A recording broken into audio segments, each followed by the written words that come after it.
du Père et du Fils et du Saint-Esprit. Amen. Les bénis de mon Père, grande est ma joie de vous avoir en ce vendredi de la deuxième semaine du temps de carême. Vendredi, c'est le jour du chemin de croix. J'espère que tu as pris les dispositions pour aller marcher sur les pas du Seigneur. Aujourd'hui, deux textes vont nous aider à prier avec l'Éternel des armées. Nous allons d'abord commencer par la lecture du livre de la Genèse au chapitre 37, les versets 3 à 28, où nous allons lire l'histoire de Joseph qui sera vendu par ses frères. Joseph, dont ses frères seront jaloux de lui, jaloux de l'amour de Jacob, son père, à son égard. Et bien, mon Père, ça nous arrive aussi dans notre vie, même dans nos familles, d'être l'attaque des uns et des autres par jalousie, par l'amour, par le regard que l'un de nos parents porte sur nous. Et bien, mon Père, nous allons aussi lire l'évangile de Jésus-Christ selon Saint Matthieu au chapitre 21, les versets 33 à 46, où Jésus va nous partager la parabole de cet héritier qui est tué par les employés de la vigne, tout simplement parce qu'ils veulent s'accaparer de son héritage. Cela est fondamental dans notre vie d'aujourd'hui, de voir tout ce qui se passe autour de nous, dans des familles et même dans le sein de la communauté. Eh bien, mon Père, tournons nos sens à l'intérieur. Apprêtons notre Bible aux différents textes de méditation d'aujourd'hui et surtout apprêtons notre cœur à rencontrer notre Seigneur. Bienvenue.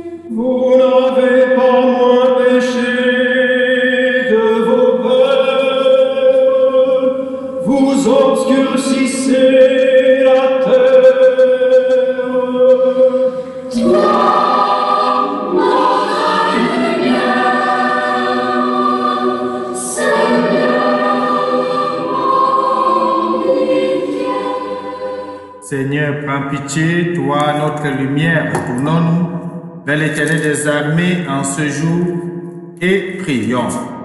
Nous t'en prions, Dieu Tout-Puissant, purifie-nous au long de ce carême pour que nous parvenions avec un cœur limpide aux fêtes pascales qui approchent. Par Jésus-Christ, ton Fils bien-aimé, lui qui vit et règne avec toi dans le du Saint-Esprit, Dieu maintenant et pour des siècles et des siècles.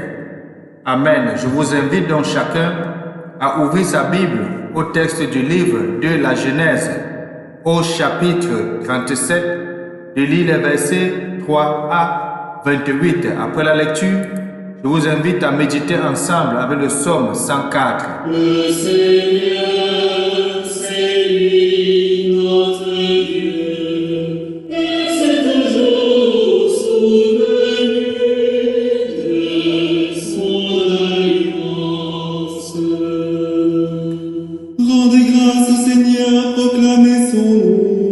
Annoncé parmi les peuples ses hauts faits, chantez, jouez pour lui, redites sans fin ses merveilles. Glorifiez-vous de son nom très saint, joie pour les cœurs qui cherchent à Dieu. Évangile de Jésus-Christ selon Saint Matthieu au chapitre 21, les versets 33 à 46. En ce temps-là, Jésus disait aux grands prêtres et aux anciens du peuple, « Écoutez cette parabole. Un homme était propriétaire d'un domaine. Il planta une vigne, l'entoura d'une clôture. Il creusa un pressoir et bâtit une tour de garde. Puis il loua cette vigne à des vignerons et partit en voyage. Quand arriva le temps des fruits, il envoya ses serviteurs auprès des vignerons pour se faire remettre le produit de sa vigne. Mais les vignerons se saisirent de ses serviteurs, frappèrent l'un, tuèrent l'autre, lapidèrent le troisième. De nouveau, le propriétaire envoya d'autres serviteurs plus nombreux que les premiers, mais on les traita de la même façon. Finalement, il envoya son fils en se disant, « Ils respecteront mon fils. » Mais voyant le fils, les vignerons se dirent entre eux, « Voici l'héritier, venons, tuons-le, nous aurons son héritage. » Ils se saisirent de lui, le jetèrent hors de la vigne et le tuèrent. Eh bien, quand le maître de la vigne viendra, que fera-t-il à ces vignerons? On lui répond, ces misérables, il les fera périr misérablement. Il louera la vigne à d'autres vignerons, qui lui en remettront le produit en temps voulu. Jésus leur dit, n'avez-vous jamais lu dans les Écritures, la pierre qu'ont rejetée les bâtisseurs est devenue la pierre d'angle. C'est là l'œuvre du Seigneur, la merveille devant nos yeux. Aussi, je vous le dis, le royaume de Dieu vous sera enlevé pour être donné à une nation qui lui fera produire ses fruits. En attendant les paraboles de Jésus, les grands prêtres et les pharisiens avaient bien compris qu'il parlait d'eux. Tout en cherchant l'arrêter, ils eurent peur des foules, parce qu'elles le tenaient pour un prophète. Acclamons la parole de Dieu. Louange à toi, Seigneur Jésus-Christ. Les bénis de mon Père, nous venons là d'écouter cet évangile sur cette parabole très importante que le Seigneur nous fait vivre aujourd'hui, mais aussi la première lecture du livre de Genèse. Autant dans la première lecture que dans l'évangile, nous sommes dans une histoire triste, dans une histoire horrible, où la méchanceté gagne les cœurs, où la méchanceté, les bénis de mon Père, a pignon sur eux. En ce vendredi, l'Église a choisi de nous faire lire deux textes qui nous préparent au mystère du vendredi saint où Jésus est mis à mort pour nous sauver, pour te racheter, pour me racheter. Abel, tué par son frère jaloux, est la première image de Jésus dans l'Ancien Testament. Puis vient la figure de Joseph, dans la première lecture que nous avons vue, vendu par ses frères. Ces récits de la Genèse, ces récits du livre de l'origine, mettent en vive lumière la faille qui blesse le cœur de tout homme depuis la faute originelle et qui entrave le jaillissement des sentiments fraternels. La jalousie peut prendre des aspects très différents. Il y a des manières plus ou moins élégantes de se débarrasser de quelqu'un qui nous gêne.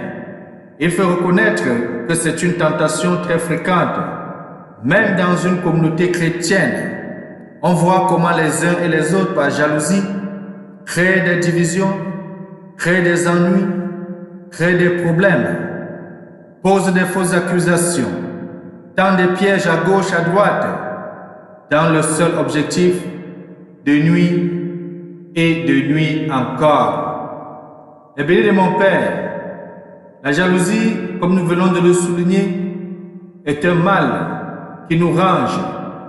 C'est un mal qui nous détruit de l'intérieur. La jalousie peut prendre des aspects différents, parfois inconnus de nous-mêmes.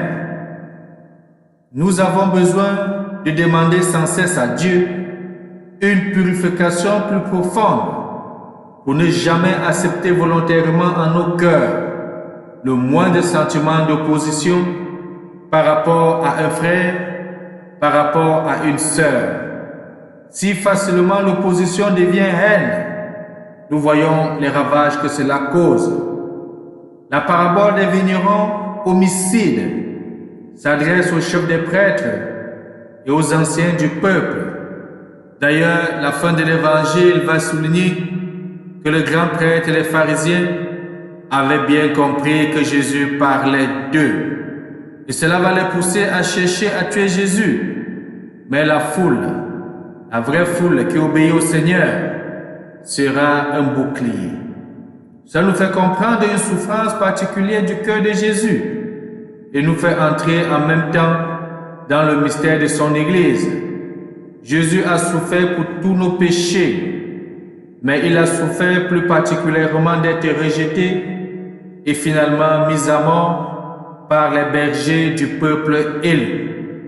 Quand nous regardons l'histoire de l'Église et du monde, nous voyons que souvent, les hommes veulent bien garder l'héritage du christianisme, une vision nouvelle de l'homme et de sa dignité personnelle, un sens de la justice et du partage. Mais ils veulent supprimer l'héritier, ils se contentent d'une spiritualité sans Dieu. En ce carême, demandons la grâce de nous attacher fermement non seulement au message, mais à la personne de Jésus-Christ, à notre Rédempteur. Que le contact avec Jésus, que notre union avec lui soit l'essentiel de notre vie. Ne faisons pas comme nous avons l'habitude d'entendre ces derniers temps. Je suis spirituel, mais je ne suis pas religieux. Oui, les bénis de mon Père, soyons spirituels, soyons religieux. Soyons spirituels, soyons attachés à notre Seigneur Jésus-Christ. Et qu'il nous bénisse et nous garde, nous qui est Père, Fils et Saint-Esprit. Amen. Bonne journée.